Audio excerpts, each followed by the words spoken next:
What is going on, everybody? So yesterday we found out about Project Resolve, and I know a lot of people were excited, disappointed.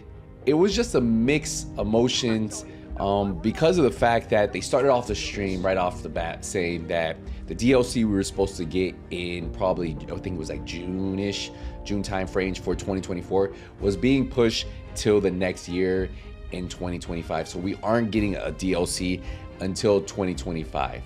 But then the second half of it, they dive into all these changes they're doing that is great for the health of the game. But again, the biggest concern for a lot of players is, well, what will we play until then, right? Because in 2024, it's literally just manhunts, apparel events, and global events that we've already seen. So again, with no new content, we get a lot of really good fixes, but on a game that's 5 years old, now we're waiting almost a whole year for content to come. It just keeps it has us in limbo. So what we'll do is here, we'll get into Project Resolve and we'll see what they have. They did talk about Project Resolve. It's a comprehensive update for the Division 2 aimed at improving the player experience and laying the groundwork for future content. So my thoughts on all this was I 100% think this is a good move in the long run. In the short term, it sucks for the current player base, but I think what happens is when the DLC does come out, people say, oh, I won't play more. They'll look at it. If the DLC looks good, they'll come back and all these cool changes will be good then. So in 2025, when the DLC does come out, well, these changes will be good. But I think we're gonna have a very, very long and slow year for the Division 2 in particular. Not the franchise, because we know a lot of things are coming there. Now, they are going to start a public test this week, and it's going to be, I think it's 3 or 4 days. People will be able to test it on PC. Let's talk about it. So Project Resolve PTS Phase 1, December 15th to the 18th, and then Phase 2 is January 19th to the 22nd. Now, this will all go live on February 6th, so for on console, you won't be able to test the PTS Phase 1 or Phase 2, and then obviously on February 6th, as long as there's no delays, that's when all these changes will be implemented. So from February 6th on, everything should have been changed. Now, they start off with a lot of PvE improvements and a lot of PvP improvements. They talk about the different global events. I'm not going to dive too much into that because I think that's just something when the global event comes out, just say you changed it, boom, and we can go into it. But they did change a few of the things to make them a little bit more exciting, a little bit more fun, so people enjoy these global events. But yeah, they talked about changing all of them. Now for projects, we have made a few changes in addition to completing conditions and rewards to make projects more interesting and worthwhile. The changes will affect in the following projects. So daily projects, weekly projects, season pass daily projects, daily and weekly dark zone projects, weekly descent and weekly summits. So they want them, I think what they were saying is they want your time to equal your effort to equal your time, blah, blah, blah. So like the amount of time you're putting in, it's not wasted, right? If you're playing the open world farming heroic missions, if you're doing projects, if you're playing PvP, they kind of want you, whatever time you put in, you should be rewarded for that time. And that's what they're trying to go with overall. Now for game modes, they're planning on introducing a talent rotation feature in Descent and shorten the run lengths and expedite encounters with the Nemesis. So they are doing a few changes with the Descent mode for any of you guys who enjoy that one. Now the expertise system that they're redoing, to me, I think was a huge change that needed to be done. So if you guys remember from 11 to 24, you used exotic components. Now, if you think about it, just right here, from 20 to 21, it's 20 exotics. From 21 to 22, it's 20 exotics, and it keeps going on. So just for 4 levels, you're 40 exotics. Look at the total exotics to get to level 11 to 24, 42.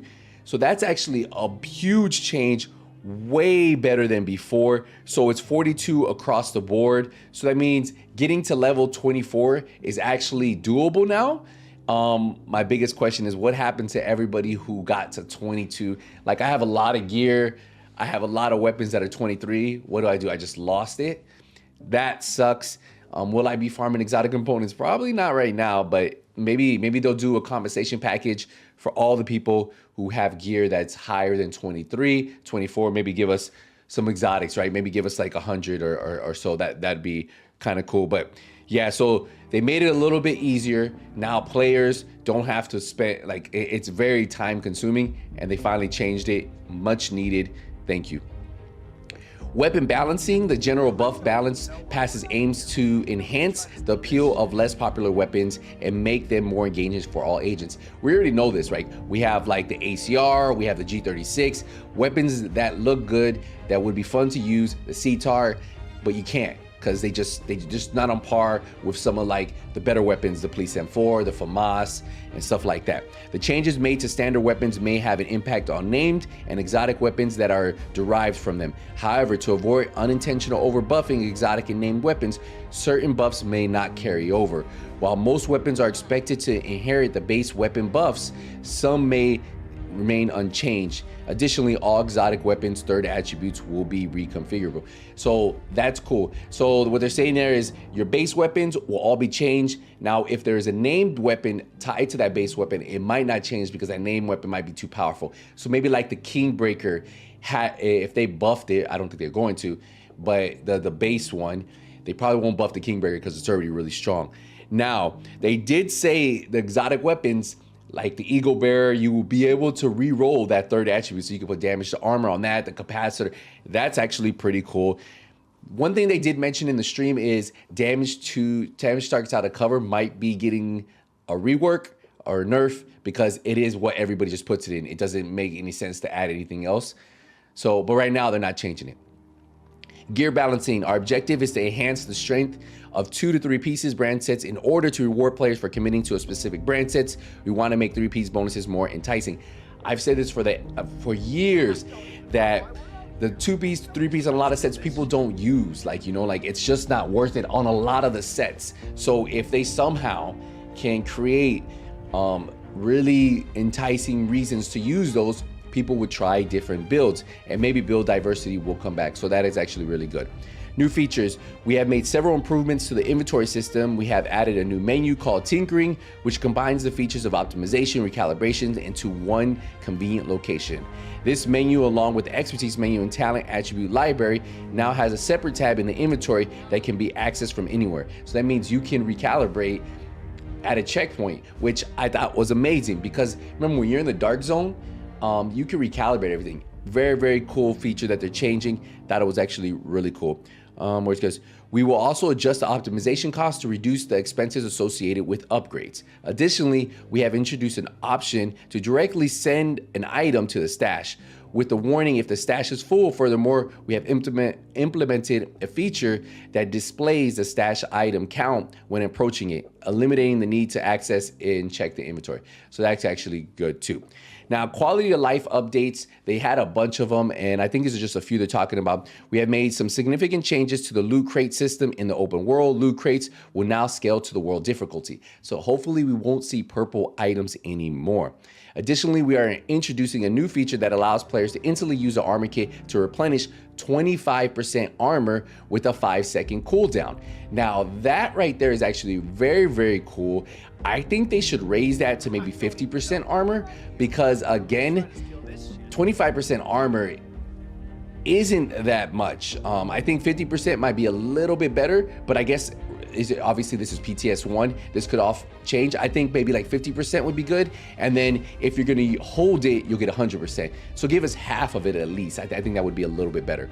Furthermore, we'll be implementing a cap of Shade Watch health HP bonus at level 2000. So from now on, once you get to Shade 2000, you have the cap health that you have from your watch and nothing else. So if you have a watch that is 100,000, there's no more health after that, so just keep that.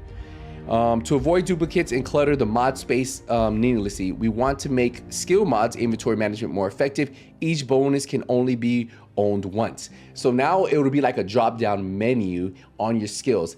I think this would be good to do for your gear, but I guess that we'll see. But again, for the skills, I think that's amazing, because your skills, you get so many things in there. You're like, what the? So once you unlock it, you don't have to worry about keeping a little mod slot. You can just go down. I think that's a very, very, very good bonus. Now we get into PvP for you PvP players. Conflict. A lot of different changes coming. Our objective is to strengthen the identity of conflict as the purest PvP experience. The Division 2 is making it more balanced for all players, regardless of the time they invested in the game. Thus, all agents joining conflict will have their expertise and shade level stripped. That means builds that you go into conflict will have to be different than builds that you take into the dark zone, because you won't have shade, which has what, 10% critical chance, 20% critical damage, 20% headshot damage, and then whatever expertise. So when you go in there, you have to think in the mindset, okay, my build needs to be effective even if I don't have that extra crit chance, crit damage. Now, status effects adjustment prioritization. Oh, sorry, no. The caches that the agents can obtain in the mode will offer greater quality and improvement quality reward items. So you're gonna be rewarded for your time, again, like they said. Changes affecting the spawn area will include a plan to add turrets to the spawn points to prevent spawn camping and forbid equipped items and loadouts from being changed while in conflict. So loadout switching and individual pieces of gear will be allowed only once per spawn. So once you spawn in to, like, say you die and you go to your spawn, if you swap your build, you can't swap it again. And you can't camp spawns anymore. Like, you're gonna have turrets, so you're gonna have to sit back and just wait. Feels like it's gonna be more of a camping game. We'll see what happens. Status effects adjustments prioritized for the PvP experience. All changes to status effects include Project Resolve are focused on reducing their impact and introducing counter plays. The intention is to make status effects in PvP more manageable, provide agents with additional options to counteract them, even though these changes primarily target PvP experience. We will also monitor their impact in PvE. So you're gonna get diminishing returns when you're gonna get diminishing returns have been added for all status effects in PvP, categorizing them into crowd control and then into damage over time. Diminishing returns will not apply in PvE. So PvE people, you're good. This is more for PvP. So what they mean by that is diminishing returns means that each subsequent application of the same category status effect will have a reduced duration until the full immunity is reached. So if you throw a bleed and a burn, the burn is the second one that hits is going to be less effective, right? And that's what they mean. You can't double stack them. Plague of Outcasts in PvP is also affected by diminishing returns, with stacks being halved up upon transfer. So no longer will you be able to shoot someone decoy and destroy them like instantly. Like they changed that, right? Like it will take off their health. Additionally, the severity of immobilization status effect has been reduced. 50% hazard protection for 5 seconds has been added once per target for all repair skills. So if you have a healer that heals you, you're gonna gain 50% hazard protection, which I think is gonna make healers a staple of PvP in the Division 2. Maybe some hybrid builds, but depending on those brand sets. But again, I think that's gonna be. Now for talents, we aim to make certain talents more viable in PvP and address some balancing issues. Agents can expect the following talents to get revision both in PvP and PvE. So weapon talents, Dr. Holmes, Future Perfection, Swift, Thunderstrike, Perfect Thunderstrike, Big Game Hunter, Breathe Free, Perfect Preservation, Flatline, and Perfect Flatline. I think they're gonna nerf Flatline, guys. Gear talents, Glass Cannon, Perfect Glass Cannon, Intimidate, Perfect Intimidate, Makeshift Repairs, Process, Refinery, Improved Materials, Obliterate, Unbreakable, and Perfect Unbreakable, PvP only. They mentioned that they're reducing the amount that you get for each Unbreakable. I think Unbreakable is going down to 40%. So for the Dark Zone, Project Resolve introduced more distinct and contrast between invaded and uninvaded Dark Zones, allowing players to customize their intensity of gameplay experience. Our goal is to increase accessibility to the Dark Zone for a wider audience, while also providing dedicated space for those seeking a more intense experience. Here are the changes agents can expect in a non-invaded Dark Zone. So invaded Dark Zone, same, non-invaded. The activation time for going rogue has been increased to 5 seconds from 0.75. So no longer can you flag up on someone really quick. It's gonna take you a while. So the person can look at you and you guys are gonna be staring at each other while you're flagged up. The duration of the first rogue rank has been extended from 20 to 30 seconds. And players with the rogue status will be unable to switch loadouts or individual gear pieces for the duration. So that means you no longer can switch your builds mid-fight, which kind of hurts rogue players. I think what they should do is just remove inspecting gear in the Dark Zone. That way people can't counter builds, right? People don't know what build you're running. Like if you're running a pulse build, people see it, oh, I'm gonna put an anti. They won't know if you're just running a hard hitting DPS build, but inspecting people's loadouts in the dark zone, people die, they counter, they come out with the full protection from pulse resistant build or a full hazard. You know, it just remove the inspection, leave inspecting builds in PvE, take it out in PvP. We also plan to add turrets to all spawn points to prevent spawn camping and forbid. And I believe there's already turrets. I don't get it. Fixes. Among the numerous fixes included in Project Resolve, here are a few that PvP players would appreciate the most. The issue that allowed agents to aim from cover from being seen, exposed. So that's the blind. That's the when you're in the corner of a cover and someone pulls out a shield.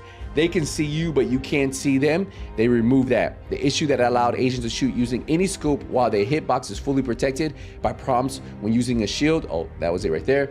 The issue that allowed players to retain the increased magazine side from the True Patriot gear set even after swapping loadouts has been resolved. And lastly, the issue that allowed glitching through the ladder when entering cover directly behind has been fixed.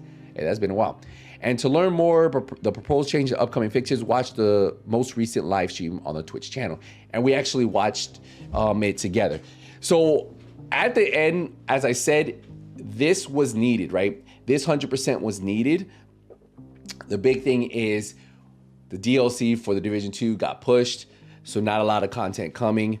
Project Resolve, I thought would have came. I had a feeling something like this was coming, right?